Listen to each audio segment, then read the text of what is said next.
Welcome to the Business Process Operation Simulation game. Here you can experience excellent enterprise education. Welcome back. Now we will have a little bit more detailed introduction into the game and what are different processes running. Just like a short recap, revisit of what we know already. We have, for example, the OEM, and the OEM is sending an order which is based on the product tree. For example, here we order 1 raw bumper, 4 fork lamps, 2 LED sets and 1 painted customized grill. So then there's a second order coming in which has a different ratio and different amounts of products that are going to be ordered. For example, here is also 1 bumper ordered, 2 fork lamps, 3 LED sets and 1 painted customized grill. So this is something you have to find out what kind of products are going to be ordered from your customer, kind of how many finished goods and how many raw materials do you need to produce one finished good. So for that, you, for example, need to develop a small tool. You could use, for example, a small calculator, any spreadsheet tool that will help you to calculate that stuff. So this is kind of like the processes that are going on. And if we now have a look into our network, we have kind of like the order coming in from the OEM. For example, you've got a frame contact, we've got the planning function where you kind of like receive the orders, you check if enough raw material is available, then you can start your production and then you can deliver to your customer. Then, based on your forecast, you have to check if there's enough raw material available, or perhaps already existing orders are also, they came into your system. Then you have to order stuff from your supplier, and your supplier has kind of like the same processes as you do. And then these processes are kind of like going through the whole network. The raw material is kind of like played by the system, so it's simulated, and the OEM is played by the instructor. If we look to the processes, you all know the value chain from Porter. They have kind of like primary processes and supporting processes. We are in the field of primary activities, so we've got the plan process, we've got the sourcing process, the make process, and the deliver process. This is kind of like our primary operational processes that are going on. For sure, there's also a return process, but this is not part of the game. So if we have those kind of like 4 processes, it's up to you how you distribute the roles and responsibilities, who's doing what. So that's your choice.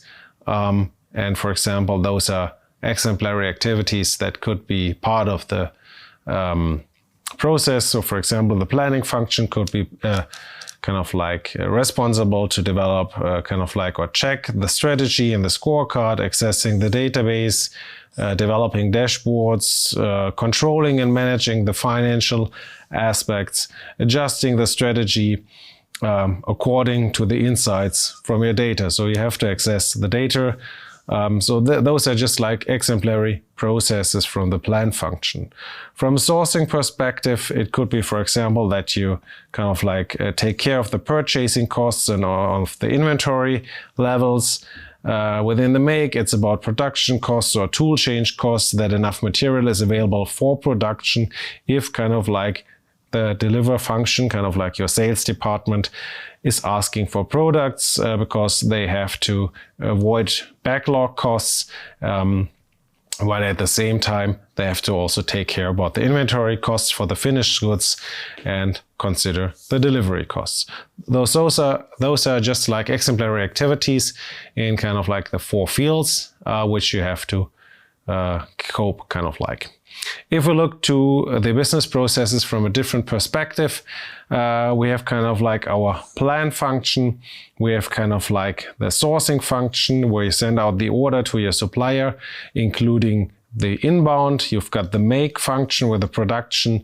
You have the receive function where you receive the order from your customer, and the deliver function. And by the way, the order field is called also backlog if you're not able to deliver what your customer ordered. And this backlog then is an existing field, a kind of like a report,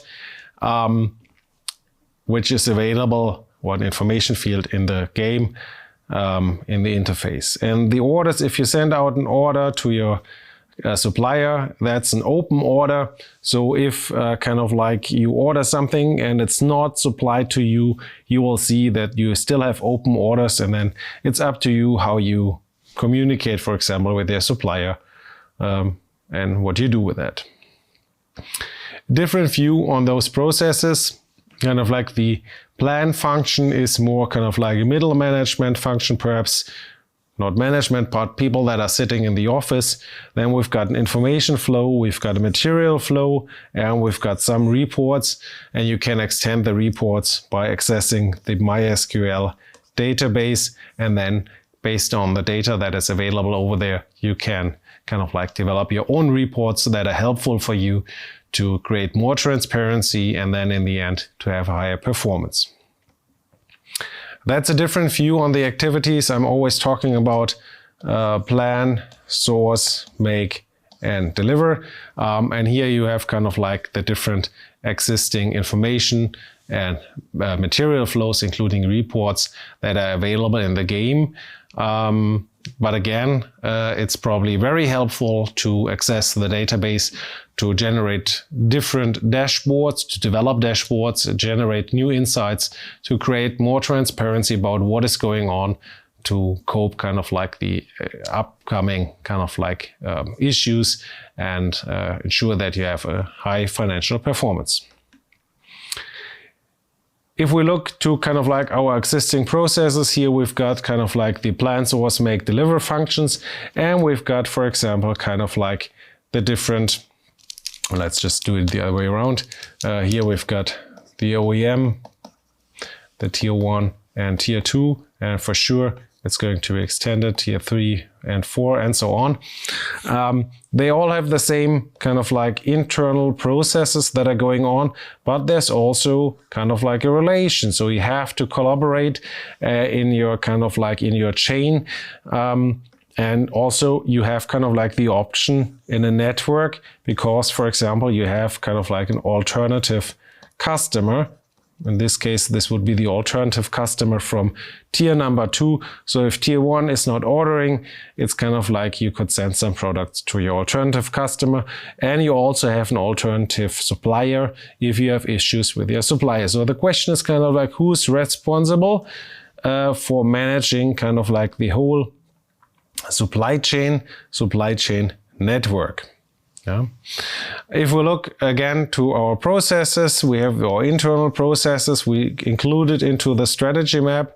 We have kind of like the vertical internal collaboration and the collaboration on a horizontal way with our partners. And we've got that strategy on how we handle it. But now again, it's the question, how do we handle kind of like the different strategies, because all firms have different strategies.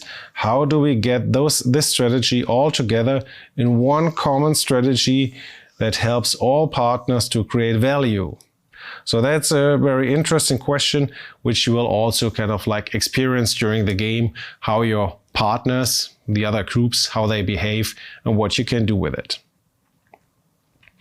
So what do you have to do? You have to dedicate time. So we're going to play the game each week for an hour. The first weeks are for learning the game, and then we have kind of like game days, where we just continue to play the game. In the beginning, we always do a reset of the game. So we always start by 0, but as soon as we start the game days, there will be no reset of the data anymore.